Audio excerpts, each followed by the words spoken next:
Continuing on with chapter 23, part 7, we're talking about the eras of federal policy for the United States government with the Indian nations.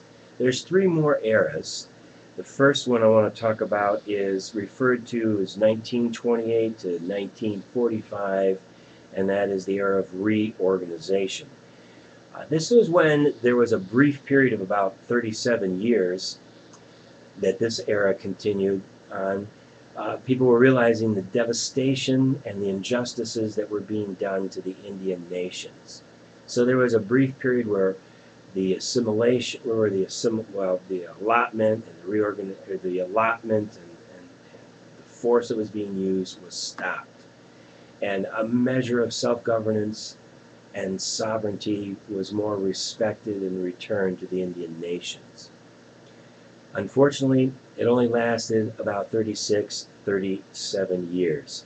And then in 1945 to 1961 was what was referred to as the era of termination. Here, the United States federal government directly went after the sovereignty initially of about 100 Indian tribes, stripping away their sovereignty and trying to dissolve them as independent and sovereign nations. So this was one of the most brutal and organized attacks at eliminating the Indians as a population in terms of federally and legally. And that went on until about 1961. In the 1960s, there, as you're probably well aware, there began to be a movement across the country concerning people's rights. Women's rights, students' rights, civil rights, the Voting Rights Act, the African Americans in terms of emerging and laying claim to their rights as citizens. You also had the American Indian movement, so there was American Indian rights as well. So about 1960-61, we enter into the current era, which is the era of self-determination.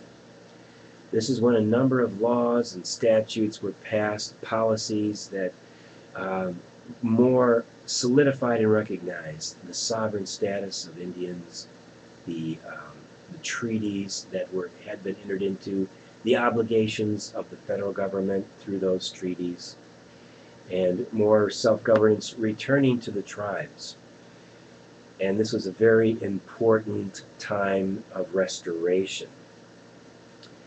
And while there still exists a lot of structural and societal discrimination, there was significant steps made towards eradicating some of that. One of the things was in 1975, the American Indian Child Welfare Act was passed. And that was very important because while Indian children were no longer being taken to boarding homes in other states, there still was many American Indian children who were being taken out of their immediate family and being placed for foster care and then for adoption in non-Indian families. So there still was this steady stream of Indian children being disconnected from their family and from their tribe, from their nations.